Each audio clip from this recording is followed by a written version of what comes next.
Bismillahirrahmanirrahim. Assalamu alaikum. Hello everyone. My name is Wasim Anwar from Pakistan. Uh, as you know, I recently started the show Friendly Talks with Wasim. We are doing this show in four languages: Urdu, Hindi, Punjabi, and English. Hopefully, we'll do in more languages. Today our guest is Dev Kumar Pandey. He's from India. He's doing wonderful webinar show in English and Hindi as well with other Indian leaders. So he's doing fantastic job. So let's start the discussion with Pandey ji. So अस्सलाम वालेकुम पांडे जी, कैसे हैं आप? हमारा ये plan है कि ये हम कैजुअली हम करेंगे पांडे जी, और हम डिस्कशन करेंगे। हम कोई भी इसमें टॉपिक डिस्कस कर सकते हैं, यहाँ पे कोई रिस्ट्रिक्शन नहीं है। और उस चार लैंग्वेजेस में हमने ये प्लान किया है। अब आज का जो शो है वो हिंदी में करेंगे, और इंशाल्लाह नेक्स्ट हम शो आपके साथ इंग्लिश में भी करेंगे। तो इस तरह छोटी छोटी कैजुअल डिस्कशन होती रहेगी आपके साथ। तो आप कैसे हैं? सबसे पहले बताएं, आपका शुक्रिया आपका कि आपने मुझे अपने कीमती वक्त में से आप यहाँ आए और मुझे टाइम दिया। कैसे हैं आप? जी, मैं बहुत बेहतर हूँ और आशा करता हूँ कि आप भी अपने तरफ बहुत ही अच्छे होंगे, और ये ईश्वर का रहमो करम है। Thank you. सबसे पहले तो आपको मैं कंग्रेचुलेशन कहना चाहूँगा। आप बहुत ज़बरदस्त काम कर रहे हैं ऑन पैसिव के लिए, और मिस्टर राज दामोदर जो हैं उनके साथ, और दूसरे लीडर्स हैं वहाँ पे आपके प्लेटफॉर्म में, इंटरनेशनल लीडर्स भी हैं, और मिस्टर एल डी भगत का काफ़ी वहाँ पे रोल है। और इसके अलावा गोला जी, मनिंदर सिंह गोला भी मुझे नज़र आते हैं आपके प्लेटफॉर्म में। और ये सब एक टीम वर्क होता है, आपको पता है, टीम वर्क की तरह काम चलता है, और इसी तरह और बड़ी सपोर्ट होती है, और सब अच्छा काम कर रहे हैं। सबसे पहले तो आपको कि आप बहुत ज़बरदस्त काम कर रहे हैं, और मैंने आपको बहुत जगह में इंटरनेशनल प्लेटफॉर्म में भी देखा है और हिंदी में भी बात करते देखा है। तो ये एक आप अपना रोल अदा कर रहे हैं एज ए ऑन पैसिवियन, आप बहुत ज़बरदस्त कर रहे हैं। तो अच्छा ये बताइए कि आप सबसे पहले तो आप इस वक्त currently as a teacher job कर रहे हैं, जो कि एक रेस्पेक्टेबल जॉब है, और हमें पता है कि टीचिंग एक अभी भी आप वही काम आप यहाँ पे कर रहे हैं। तो टीचिंग आपका वैसे शौक था या बाय चांस इधर आ गए? तो इस प्रोफेशन के बारे में बताया क्या है? जी, इसमें एक बड़ा ही एक ट्विस्ट है, मैं कहना चाहूँगा, क्योंकि ऑब्वियसली मैं टीचिंग एकेडमिक्स में मैं पहले से ठीक ठाक था, लेकिन बाई चांस भी कह सकते हैं, क्योंकि ये दोनों चीज़ों का मिक्स फ्लेवर है। क्योंकि इनिशियली मेरा बैकग्राउंड जो है वो प्रोफेशनल का था, अर्थात MBA था, और उसमें मुझे जाने की इच्छा भी थी, मैं गया भी, और कुछ दिनों तक उसमें काम भी किया। और उसके बाद जो है थोड़ा सा, जैसा कि मैंने आपको पहले भी कहा है, कि कुछ फिजिकल चैलेंजेस क्रिएट हुए, जिसकी वजह से मुझे इसमें भी आना पड़ा। तो ये चूंकि मेरा दूसरा अल्टरनेटिव था teaching, but I love teaching because ये एक निश्चित रूप से हम सभी के लिए जो है एक टीचर होना समाज में आप समझ सकते हैं कि एक अलग ही इज्जत होती है। साथ ही साथ जो है एक हम समाज को कंट्रीब्यूट करते हैं, और कुछ न कुछ हम समाज के लिए बच्चों के रूप में जो है हम एक बेहतर भविष्य बनाने की कल्पना कर सकते हैं। और ये एक सशक्त माध्यम है जिसके माध्यम से मुझे लगता है कि हम समाज को अच्छी तरफ ले जा सकते हैं। तो ये एक आई डू बिलीव कि ये दोनों चीजें हैं। एक तो आपको प्रोफेशन भी दे रहा है, और दूसरी चीज है कि हम कुछ समाज को रिटर्न में अपने जीवन के साथ दे पा रहे हैं। अदरवाइज हर व्यक्ति अपने अपने कार्यों में बिजी है, समाज के लिए कुछ नहीं कर पा रहा। ये बाय डिफॉल्ट ये दोनों चीजें होती हैं। सो आई होप कि ये जो चीज है ये एक ईश्वर का शायद कर्म है कि उन्होंने ऐसा अवसर दिया कि मैं इन चीजों को कर पाऊं। तो थैंक यू, आपने इस चीजों को पूछा, धन्यवाद आपका। जी बिल्कुल। देखें, मेरे नज़दीक टीचिंग एक बहुत ही रेस्पेक्टेबल जॉब है और उस्ताद को रूहानी बाप कहा जाता है। माँ बाप के बाद जो रिस्पेक्ट करने के लिए कहा जाता है तो उनको माँ बाप का ही दर्जा दी जाता है। और सेकेंडली आपने कहा आपको फिजिकल चैलेंजेस का सामना करना पड़ा इस प्रोफेशन की तरफ आए। मेरे ख्याल में ये एक अल्लाह ताला के एक गिफ्ट था कि आप एक अच्छे प्रोफेशन की तरफ मूव किया जो कि एक रिस्पेक्टेबल था। और ये भी ये कहते हैं कि अच्छी चीज़ मिल जाना ये भी अल्लाह का गिफ्ट होता है कि आपको एक अच्छे जगह मूव कर जाना। ठीक है, इसमें अल्लाह की भगवान कह लें उसकी मसलत होती है कि आपका आप जो जहाँ भी जो हर चीज़ में मैं कहता हूँ बेहतरी होती है जहाँ पे आप मूव करते हैं। तो मुझे ये बताइए कि जैसे कि आपने बताया कि आपने एमबीए किया था, तो एक बिजनेस एडमिनिस्ट्रेशन की फील्ड थी। तो क्या आपने अपने बिजनेसेस टीचिंग लाइन से पहले बिजनेसेस किए या जॉब की? तो वो आप उसके बारे में बताएं, कैसा रहा आपका? जी, मैं चूंकि एमबीए प्रोफेशनल होने के चलते मैं मार्केटिंग और एचआर से स्पेशलाइजेशन किया था। और वो मार्केटिंग एचआर में चूंकि मैं मार्केटिंग के फील्ड पे गया and it was my passion to do.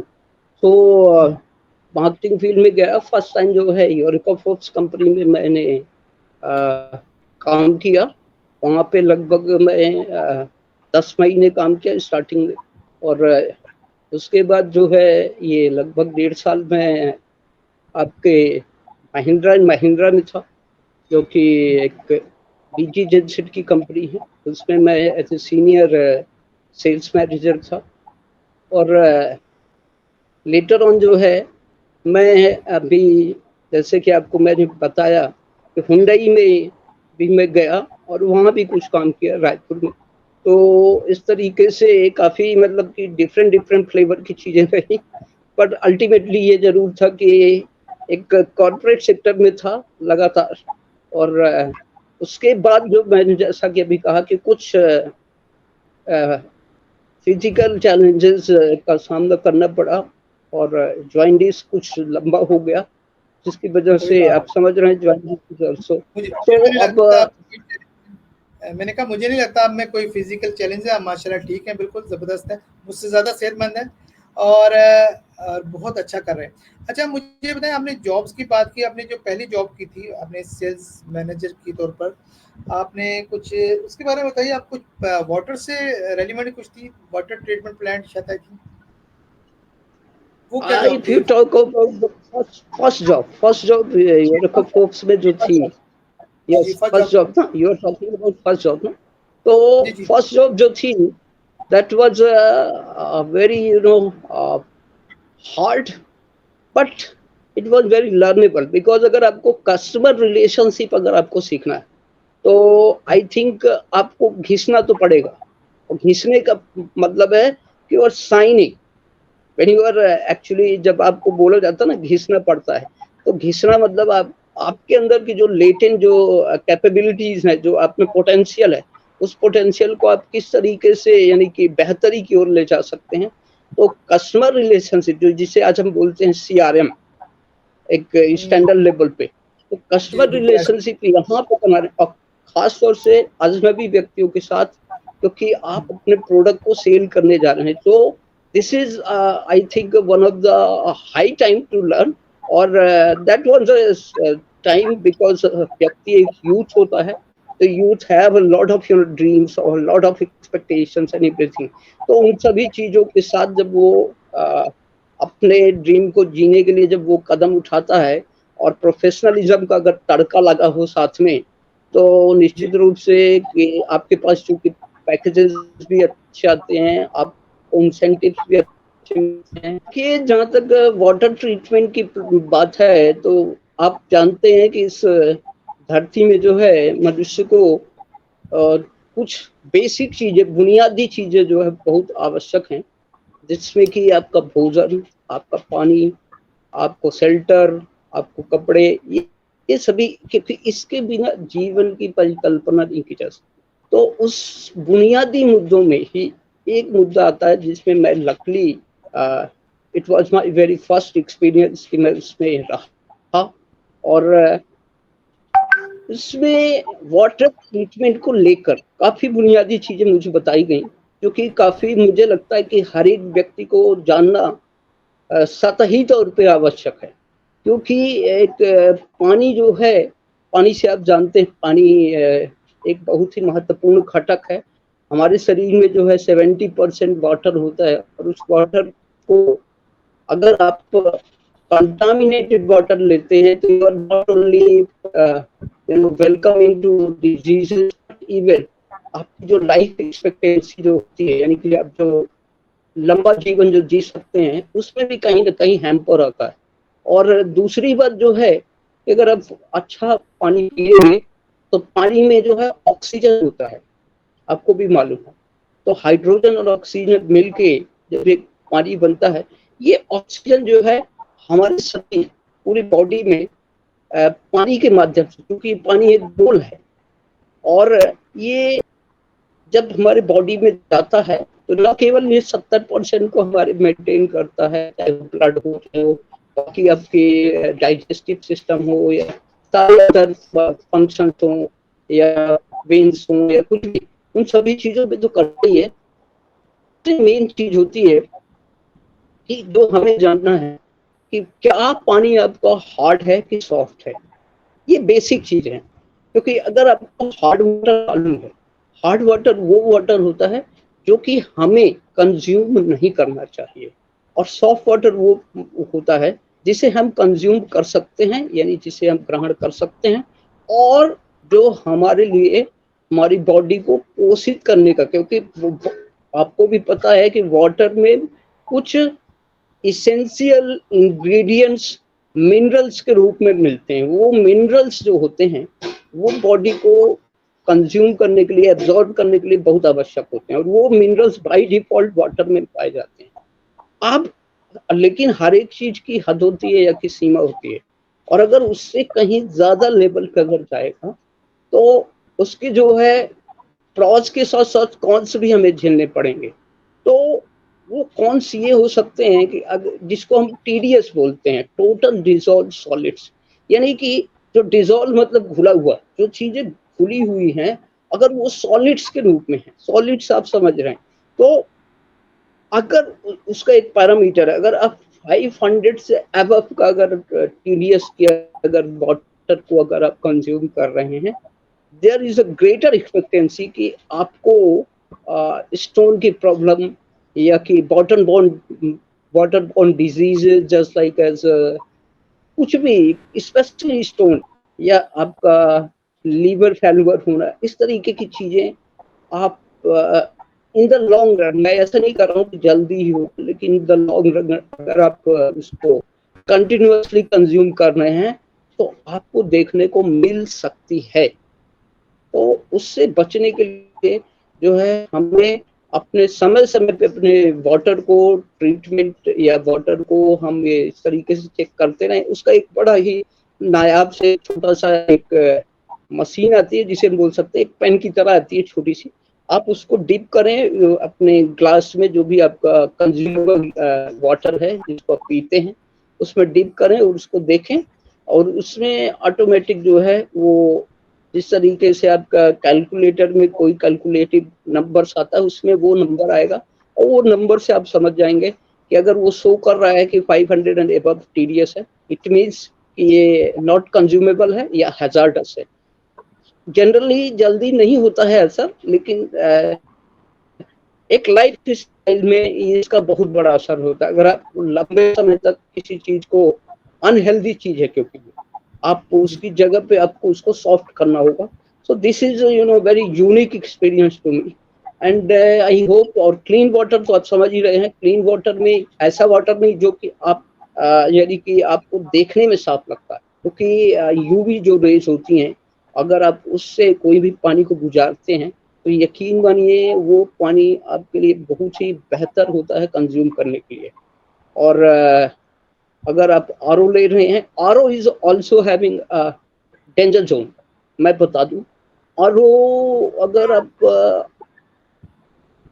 खास तौर से जहाँ पे यानी कि माइंस एरिया है या जहाँ पे ऐसी चीजें हैं जहाँ पे बहुत हार्ड वाटर है, स्कैनिंग ज्यादा होती है, स्कैनिंग जो आप देखते हो परत जम जाती होगी, आयरन जहाँ बहुत ज्यादा होता है, ऐसे ये जनरली आपको पहाड़ों में या कि आपको ऐसी जगहों पे मिलेगा, या कोल माइंस के आसपास या ऐसे कोई माइन एरिया के पास आपको ऐसे वाटर रिसोर्सेज मिलेंगे। तो उन वाटर रिसोर्सेज में हमें जनरली आरओ का इस्तेमाल करना चाहिए। बट मोस्टली लोग अभी जो है ना आरओ को एज ए फैशन अगर मान लीजिए आपका अगर सरफेस वाटर, मैं एक चीज और बता दूं, सरफेस वाटर जो होता है सबसे सॉफ्ट वाटर और कंज्यूमेबल वाटर होता है, बशर्ते उसे बाहर से यानी कि फिजिकली उसे कंटामिनेट न किया जाए। जैसे नदी हो गई, आपके तालाब हो गए, अब मोस्ट ऑफ द चांसेस होते हैं कि इसमें चीजें जो है कंटामिनेट हो जाती, लेकिन अगर हम इसमें थोड़ा सा ध्यान दें तो ये सबसे ज्यादा परफेक्ट होते हैं। इसलिए आपने देखा होगा कि जितनी भी बहता पानी होता है, एंशियंट, बहता जितना पानी भी, होता है ना? यस, जितनी भी एंशियंट जो हमारी सभ्यताएं हैं, चाहे वो आपका मोहनजोदाड़ो का हो या जो भी है, या आपको कोई भी वाटर बॉडीज के पास ही आपने देखा होगा कि बड़ी बड़ी सिटीज बनी है। उसके पीछे का रीजन यही है कि वो एक सरफेस वाटर था, इजी टू एक्सेसिबल था, और वो सॉफ्ट वाटर भी था। क्योंकि उस समय आज ना इतना ये सारा कुछ यानी पॉलीथीन और ये सब कुछ जो आज का जो एक जिसे हम अनफॉर्चुनेटली सभ्य समाज कहते हैं, लेकिन आज हम उसी को गंदा कर रहे हैं। हम वास्तव में सभ्य समाज नहीं है अभी, और एक तरीके से हम उसे गलत कर रहे हैं। क्योंकि पहले जो भी चीजें अगर भूलती भी थी तो बायोडिग्रेडेबल चीजें होती थी, अभी वो डिग्रेड होती नहीं है तो वो और ज्यादा डेंजरस है। तो इसलिए हमें थोड़ा सा इस पे ध्यान देना होगा। हेल्थ इश्यूज पे हमें विशेष रूप से, खास तौर से जिसे वाटर वाटर बॉर्न डिजीजेस हैं, उनको विशेष रूप से इस पे ध्यान देना होता है। और मैं इतना ही कहना चाहूंगा, बाकी आप समझदार हैं कि पानी का महत्व हम लोगों के जीवन में क्या है। इसके बिना जी जीवन की कल्पना एक भी दिन नहीं की जा सकती। जी, तो थैंक बिल्कुल यू, बिल्कुल। आपने महत्वपूर्ण क्वेश्चन पूछा। नहीं, बहुत आपने बहुत इन्फॉर्मेटिव ये बातें की हैं, और आई थिंक लोगों को नॉलेज होना चाहिए, क्योंकि नॉर्मली लोगों को नॉलेज नहीं है पानी के बारे में। अच्छा, मुझे ये बताइए, जैसे हम पानी मंगवाते हैं, हम एक कंपनी का पानी मंगवाते हैं, तो उसका लेकिन हमारे यहाँ ये भी गारंटी या श्योरिटी नहीं होती कि वो किस लेवल का पानी दे रहे हैं, हमें सही पानी दे रहे हैं। क्योंकि जैसा कि आपने बताया, वो लेवल चेक हो जाता है, एक पेन की तरह डिवाइस आती है, आप बता रहे हैं।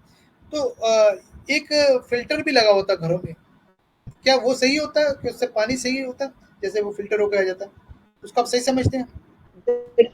देखिए देखिए, मैं आपको बताऊं कि पानी में अब चूंकि बातें कर रहे हैं तो मैं इस चीजों को डिटेल में लेके जा रहा हूँ कि कोई पानी बात में नहीं। ना 3 तरह की चीजें होती हैं।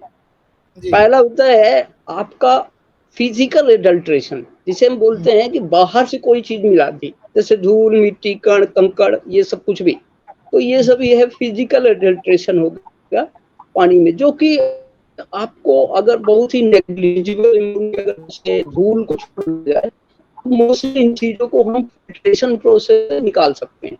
हमने कोई महीन सा बढ़िया सा एक अगर कपड़ा रखा और उसमें हमने पानी को गुजार दिया इधर से उधर, तो निश्चित बात है कि वो सभी चीजें बाहर हो जाएंगी, क्योंकि उसमें एक फिल्ट्रेशन लगा यानी कि छन्ना लगा हुआ है। तो छन्ने के माध्यम से हम उसे ट्रीट कर दिए, यानी कि वो अब कंज्यूमेबल है। दूसरी चीज जो है, एक होता है केमिकली ट्रीटेड होता है।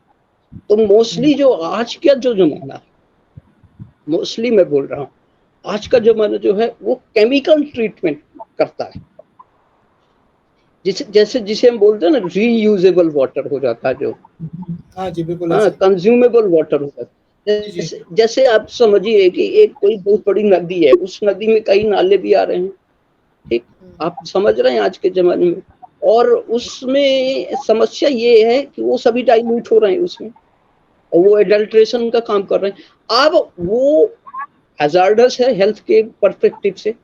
अब उसको अगर हमें ट्रीट करना है तो क्या वो ऐसे जो हम फिजिकल ट्रीटमेंट जैसे बोल रहे थे, ऐसे क्या फिल्ट्रेशन से हो जाएगा? नहीं होगा, क्योंकि वो तो पानी में पूर्ण रूप से घुल चुका है।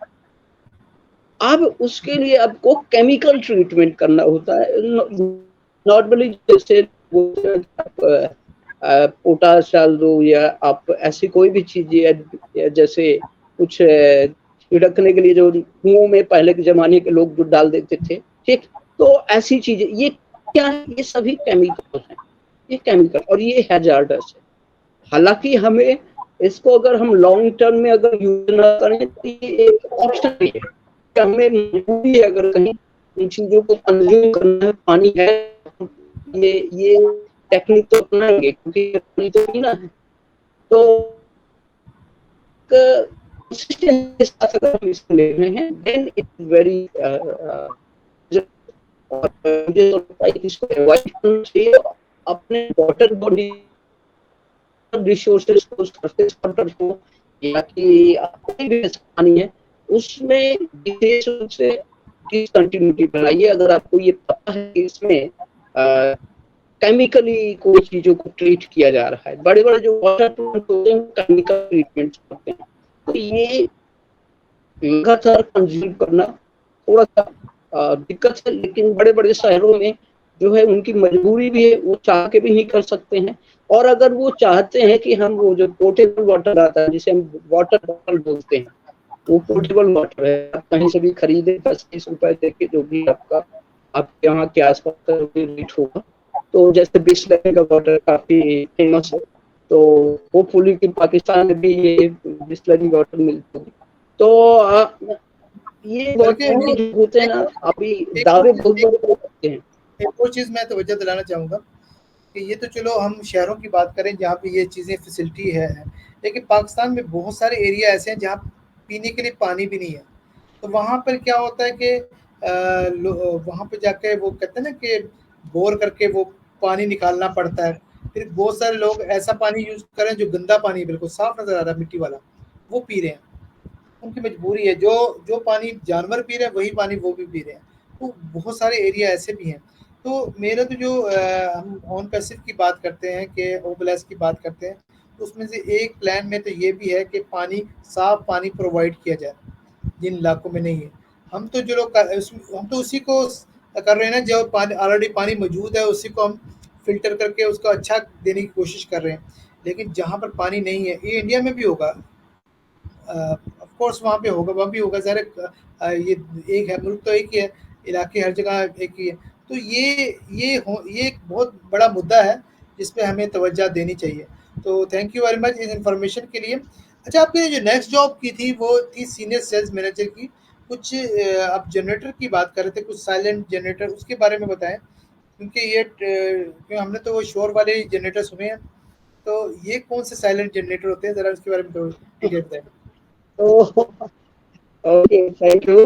तो ये जो है एक डिफरेंट तरीके का है, और क्योंकि मैं आपको बता दूं जानकारी कि इससे अच्छा खासा पहले जो है एक अच्छी ट्रेनिंग होती है, बड़े लेवल पे होती है ट्रेनिंग होती है, क्योंकि ये प्रोडक्ट ही इतना महंगा होता है कि इसको बेचने के लिए जो है एक एक्सपर्ट का होना आवश्यक है। और 2.5 लाख 3 लाख से स्टार्टिंग होती है अगर किसी प्रोडक्ट की, सबसे छोटे कैटेगरी का अगर प्रोडक्ट पर, तो आप समझ सकते हो उसकी जो बड़ी कैटेगरी होगी 20-25 लाख में जाते हैं तो एक प्रोडक्ट। तो आप समझ सकते हैं कि ये जो जेनसेट है ये अपने आप, और ये रिवोल्यूशनरी प्रोडक्ट है, इसलिए कि जैसे अभी आपने कहा कि हमने जितने भी जनरेटर्स करते रहते हैं तो एक आवाज ज्यादा उसमें प्रोड्यूस होती है। तो हालांकि हम वो भी करते हैं, लेकिन बड़े स्केल पे और एक लॉन्गिविटी के साथ आपको कंसंट्रेट करना अगर कहीं, तो it is hard. Specially banking sector हो गया, इंफॉर्मल सेक्टर हो गया, कोई पे कॉन्स्टिट्यूशनली कोई चीज को ऑर्गेनाइज्ड वे पे काम करना है। आप सपोज कीजिए बैंकिंग सेक्टर स्पेशली, और या कि हॉस्पिटैलिटी सेक्टर, या कि हॉस्पिटल्स, या कि बड़े बड़े रेस्टोरेंट्स, ऐसे जगहों पे क्या होता है कि 24/7 आपको फैसिलिटी देनी है, और अनइंटरप्टेड इलेक्ट्रिसिटी वहाँ पे होनी चाहिए। अगर इलेक्ट्रिसिटी चली गई, सपोज की ऑपरेशनल एक्टिविटी चल रही है किसी बॉडी पार्ट्स की और उसी समय लाइट चली गई, तब तो फिर तो हाय तौबा हो जाएगी। तो ऐसी स्थिति में चूंकि बहुत सारी चीजें जो है आप भी समझ रहे हैं कि वो आजकल तो हर चीज कंप्यूटराइज्ड है, तो कंप्यूटर पे अगर कोई चीज रन कर रही है तो उसके लिए पावर बैकअप होना चाहिए। तो ऐसी चीजों को अनइंटरप्टेड सप्लाई पावर की बनी रहे, वहां का एक एस्टिमेट निकाला जाता है, 1 किलोवाट निकाला जाता है, और उस किलोवाट के माध्यम से कि आपके यहाँ का, जिसे हम सिंपल भाषा में लोड बोलते हैं, कि आपके यहाँ का कितना लोड है। आपने सुना होगा ये वर्ड, तो जरूर सुना होगा, आपके यहाँ का कितना लोड है। तो जी बिल्कुल है। तो वो, हाँ, तो वो किलोवाट जो होता है, उस किलोवाट को कंजम्पशन क्या जाता है, आप अच्छा कितने एसी, कितने आपके पंखे, कितने आपके बल्ब, ये सारा कुछ जो है ना उसके पहले पूरा स्क्रूटनाइज किया जाता है, जहाँ पे इसको इंस्टॉल करना, सपोज कोई बैंक में करना है, बड़े बड़े लोग जो है अपने बड़े बड़े घरों में भी करते हैं, क्योंकि they are having enough luxury, they are having all the money and muscles and everything. तो उनके पास वो कोई बड़ी बात नहीं है 2 लाख 3 लाख खर्च करना, तो वो ऐसे लोग जो इसको अफोर्ड कर सकते हैं अभी, तो वो लोग भी इसको पसंद करते हैं, क्योंकि गवर्नमेंट की सब इलेक्ट्रिसिटी सप्लाई आप समझ रहे हैं, अभी जस्ट नाउ आपने देखा था, ये गवर्नमेंट की थी तो क्या हुआ था तो तो इसलिए ये चीजें बाधा ना आए, तो इसके लिए जेनसेट बनाया गया। और ये जेनसेट की एक पहली जो खूबी है कि ये साइलेंट होते हैं, और साइलेंट चीजें सबको पसंद है। अगर वो जो आप बोल रहे थे ना धक धक धक धक खूब करे, तो फिर वो कान खाएगा तो अच्छा लगता नहीं है। तो इसलिए हमें जो है ये साइलेंट वाइफ्स डीजी भी अच्छी लगती जेनसेट बोलती है। है। मैंने कहा पांडे जी साइलेंट वाइफ जी भी अच्छी लगती है। जी जी, तो that's a funny part. Okay तो तो इसमें जो है एक बहुत ही जानने की चीज ये है कि उसको पूरा मेजर किया जाता है आपको, और आप प्रोविजन के तौर पे आगे पीछे आप क्या कर सकते हैं। जैसे कल को मान लीजिए आपके 2 घर और बन गए, आपने कोई मल्टी स्टोरी कर दी, वहां पे और कितना कंजम्पशन हो सकता है, उन सभी चीजों का मतलब अपकमिंग 5-10 ईयर्स की भी एक्सपेक्टेशंस को लेकर कुछ प्रोविजन के तौर पे अतिरिक्त किलोवाट भी उसके साथ प्रोविजनली रखा जाता है। मान लीजिए आपके घर में कोई शादी पार्टी फंक्शन हो गया अचानक 2 साल बाद, तो अब उसके लिए आपने अगर प्रोविजन नहीं रखा है तो फिर वो लोड नहीं लेगा ना। तो उन चीजों को प्रोविजनली जो है वो एस्टिमेट किया जाता है, क्योंकि जब जो प्रोफेशनल्स होते हैं, जैसे मैं इस फील्ड में था, I was a professional and I am knowing that, तो मैं इन सारी चीजों को डिटेल में एनालाइज करता था, और कस्टमर से पूछ के हर एक चीज कि बताओ आपके यहाँ कितना है, कैसे देख देख के भी, मतलब कि उसको जिसको बोलते हैं ना फॉर इंस्टेंस, उदाहरण के लिए देख के कि अच्छा इसमें इतना, इसमें इतना, वो पूरा नोट डाउन करना होता था। और उन सारी चीजों को फिर जो है हम एक फिर उसके बाद जो प्रोविजन है उसको भी सेटअप करते थे, और फिर हम रेकमेंड करते थे कि आपके लिए ये प्रोडक्ट सूटेबल होगा। और इस तरीके, और इसको जो है एक्सपर्ट जो होते थे, मैं बताऊं कि मुंबई से आते थे, वो जो है सीधा एयर के थ्रू आते थे फ्लाइट में, और वो अच्छा खासा 1-2 दिन बड़े बड़े लेक्चर्स देते थे यानी कि आपको एक 9 to 5 आपको कम से कम वहां पे बैठे रहना है। आप सारी सुविधा 5 स्टार होटल्स में आपको तो सारी सुविधा मिलती थी, आप सब कुछ वहां पे सीखिए, समझिए, नोट डाउन कीजिए स्पेसिफिक चीजों को, और you can also raise the queries and everything, so many things are in between होती रहती थी। फिर बीच बीच में अप्रिसिएशन भी होता था और सब कुछ। तो ये सब तो एक्टिविटी चलती रहती है कंपनी लेवल पे, आप समझ रहे हैं। और तो इससे एक मासिस लेवल पे जो खासतौर से जो कोलैबोरेटिव जो अप्रोच लेके जो चीजें होती हैं, जो चूंकि सोसाइटी में, जैसे सोसाइटी इन द सेंस, जैसे अभी मैंने आपको बोला हॉस्पिटल, हॉस्पिटल किसी एक का नहीं होता, पूरी सोसाइटी का होता है। तो उसमें क्योंकि कोई भी उसका जो है खातिरदारी किसी की भी कभी भी हो सकती है, तो इसलिए उसमें ऐसी जगहों पे, या बैंक हो गया, अभी आपको जैसे पैसे ट्रांजेक्शन करने हैं इधर से उधर, तो अनइंटरप्टेड इलेक्ट्रिसिटी सप्लाई चाहिए, तो वो सारा एस्टिमेशन कितना लोड है वो सब करके दिया जाता था। उसकी काफी लंबी भी थोड़ी मतलब कि एक पूरा एनालिसिस करना होता था, फिर जाके हम उसे सजेस्ट करते थे। फिर उनकी जेब अलाउ कर रही है कि नहीं। कई बार क्या होता है कि जैसे कोई कॉर्पोरेशन है, कोई कोऑपरेटिव सोसाइटी है, तो वहां भी फिर बड़े लेवल पे ये प्रपोजल भेजा जाता था, फिर वो प्रपोजल वहां से एक्सेप्ट होता था। यानी ये काफी हार्ड एंड टीडियस वर्क था, बट हमको पता था कि मोडस ऑपरेंडी हमारा क्या है, और उसी के अनुसार हम जो है एक, अगर महीने में अगर अपने 2 से 3 अगर भेज दिए, 2 भी भेज दिए, तो भी आप यू आर बहुत ही बेहतर, मैं बताता हूँ कि आप बहुत बेहतर मतलब कि मैनेजर हैं, ये माना जाता था। तो उसका इंसेंटिव भी अच्छा खासा होता था। तो इस कुछ चीजें हैं, ये बहुत ही महत्वपूर्ण है। और कोई भी व्यक्ति वेयर हनी मन इज हनी, तो हाँ एवरीवन जी। जस्ट रनिंग बिहाइंड मनी, तो ये चीज होती है। आपकी वैसे जितनी भी जॉब्स मैंने देखा कि माशाल्लाह काफ़ी यूनिक आप सेलिंग आप करते रहे हैं, यूनिक यानी कोई आम रूटीन से हटकर, जैसे कि पहले वाली जॉब भी कर लें, ये वाली जॉब भी कर लें। एक आपने हुंडई में भी जॉब की थी, उसके बारे में बताइए। उस वहाँ पर आपकी क्या जॉब डिस्क्रिप्शन थी?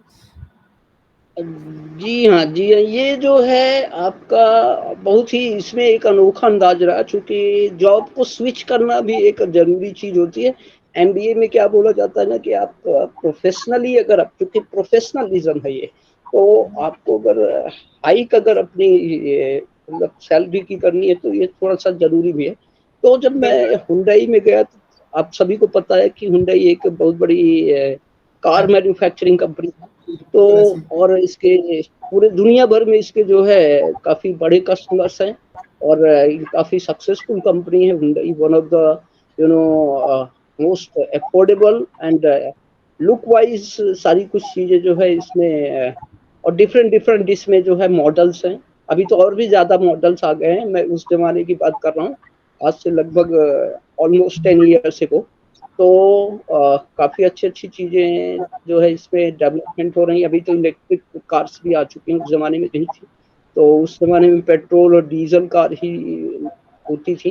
तो काफ़ी अच्छा उसका भी एक्सपीरियंस रहा। वहाँ पे यूथ वर्क मैं ज़रूर ब बोलूँगा कि यूथ सबसे ज़्यादा अट्रैक्ट होता था, क्योंकि कार जो है किसी की भी यानी कि चाहत होती है कि अगर चाहे वो घर के माध्यम से या खुद के पैसे से या कैसे भी, हर एक व्यक्ति को ये एक नेचुरल फिनोमिना है। तो चूँकि एक कम्फर्ट का ये एक सिंबल है, और कोई भी व्यक्ति चाहता है कि I should be A owner of the car, और उसमें हुंडई जो है one of the you know मैं कह सकता हूँ कि वन ऑफ द बेस्ट। अगर कुछ 4-5 कैटेगरी अगर ली जाए, तो उसमें एक कैटेगरी हुंडई भी आएगी, जिसको कि लोग पसंद करते हैं। मॉडल वाइज बढ़िया है, और ये एक एक्सपीरियंस था, मैं ये कह सकता हूँ। तो आपको वैसे आपकी ये 3 जॉब जो आपने बात की है, वाटर वाली और ये जो जनरेटर्स वाली और ये हुंडई कार वाली, इनमें से आपको ज़्यादा किस में एन्जॉय किया आपने? ज़्यादा होता है ना, फेवरेट होती है। एक्सपीरियंस अच्छा, हाँ, मैं टीम अच्छी है और कुछ इस तरह माहौल के हिसाब से। ये इफ यू टॉक अबाउट, तो अगर मैं देखिए, चूंकि हर एक व्यक्ति का अपना पर्सपेक्टिव होता है, तो हुँ, मैं अगर सोशल वाइज जाऊं, अगर सोशल इश्यूज को देखूं, तो निश्चित बात है कि water treatment was the best for me.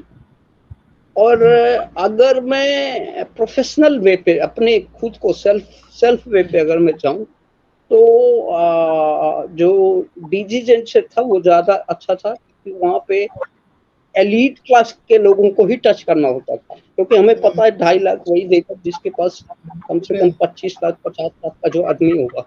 तो एलीट क्लास को अगर टच करना है, एक बड़ा जंप लेना है, एक सैलरी तो छोड़ दीजिए, आपको सोशल इंसेंटिव का अगर जंप लेना है, सोशल सर्कल तो बढ़ता है। सैलरी तो फिक्स होती है, लेकिन इंसेंटिव्स बहुत ज़्यादा होते हैं। तो अगर उसको लेना है, बोनसेस लेना है, तो प्रोफेशनली वो मेरे लिए बेहतर था। और आइकॉनिक चीज़ें की अगर बात करें, तो ऑब्वियसली जो सभी की ड्रीम कार होती है, तो ये भी अच्छा था। तो मैं इतना जरूर कहूँगा कि आपने सियासी जवाब दे दिया।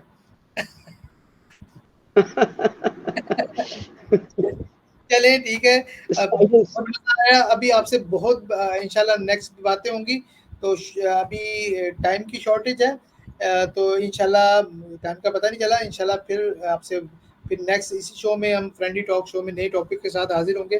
आपको बताइए कि थोड़ा सा आपको कैसा लगा ये शो, फॉर्मेट अच्छा लगा शो का? या इट वाज वेरी वंडरफुल, क्योंकि ये जो है थोड़ा सा हट के बियॉन्ड ऑन पैसिव जो चीजें हैं कि सम और फ्रेंडली टॉक जैसे आप हामिद थे, इट इज वेरी फ्रेंडली और इसमें अच्छा लगता है। और मैं चाहूंगा कि और भी अन्य लोग भी इसमें आते रहे। और मुझे तो पर्सनली मेरे लेवल पर आप बात करें तो I like it very much. Thank you for inviting me, thank you for giving me the space to talk something, and I also thank to the God and to you also that you have given such a wonderful opportunity to at least say something and share some my old days, because मैं भी उन चीजों को भूल चुका था जो आपने आज मुझे याद दिलाया। और that is the flavour of the life, and I think ये लाइफ का जो फ्लेवर है ये बीच बीच में चलना चाहिए। I am really happy the way you are doing this thing, and I hopefully that you will continue with the very same passion, because this gives you the passion. If you have the passion to extend this thing, then only it is possible to go ahead. So all the attributes you are having, and you are trying to move the people with a different way of thinking. So that's why I'm really honored that you have given me the very specific opportunity to at least say something. It was indeed a very wonderful experience to me. So thank you very much for giving me the opportunity once again. And I also thank to God, Almighty God, because due to the God only we are just meeting together. And thank you to S. Mufari, because he is a source. अगर on passive में नहीं होते तो शायद ये आज ये कारवां नहीं होता। तो जो मैं निश्चित रूप से उनको भी हमारे ऑन पैसिव के चलता को भी मैं यहाँ पे याद करना चाहूँगा, S Mufari ji, great visionary person को। तो thank you everyone, thank you to you also. बिल्कुल बिल्कुल, और हमारी लाइफ चेंज होने वाली है ऑन पैसिव के बाद। ये चीज़ें इसके बाद ये चीज़ें देखिए हमें याद है, हम उन एक्सपीरियंसेस को यूज़ करेंगे और आगे उसको बेटर वे से कर सकते हैं। हम हमारा जितनी भी मेहनत हमने पहले की रायगा नहीं गई, ज़ाया नहीं गई, हम उनको तजुर्बात को बेहतर। एक चीज मैं और कहना चाहूंगा कि जैसे अभी हमारा जो है वन ग्लोबल मूवमेंट जो चल रहा है, तो उसमें ये सारी कुछ चीजें जो मैं इसीलिए उसमें जो है काफी इन्वॉल्व हूँ एक्टिवली, क्योंकि जब ओबलेस की जब बात हम लोग करते हैं ना, तो ओबलेस में जैसे चिल्ड्रन पर्सपेक्टिव, क्योंकि देखिए दुनिया में कहीं भी आप कहीं भी जाइए, किसी भी देश में जाए, इससे कोई फर्क नहीं पड़ता कि आपका मजहब क्या है, आपका धर्म पंथ, आपके कास्ट क्रीड, आपका कोई फर्क नहीं पड़ता। लेकिन एक चीज जरूर फर्क पड़ती है, ह्यूमैनिटी। और ये जो ह्यूमैनिटी है उसके लिए चिल्ड्रन जो है सबसे बेहतर होते हैं, क्योंकि बच्चे जो है इनोसेंट होते हैं, बच्चे जो है वो ईश्वर का स्वरूप माना जाता है। तो निश्चित रूप से मैं वहाँ पे काम कर रहा हूँ और मुझे बहुत खुशी होती है।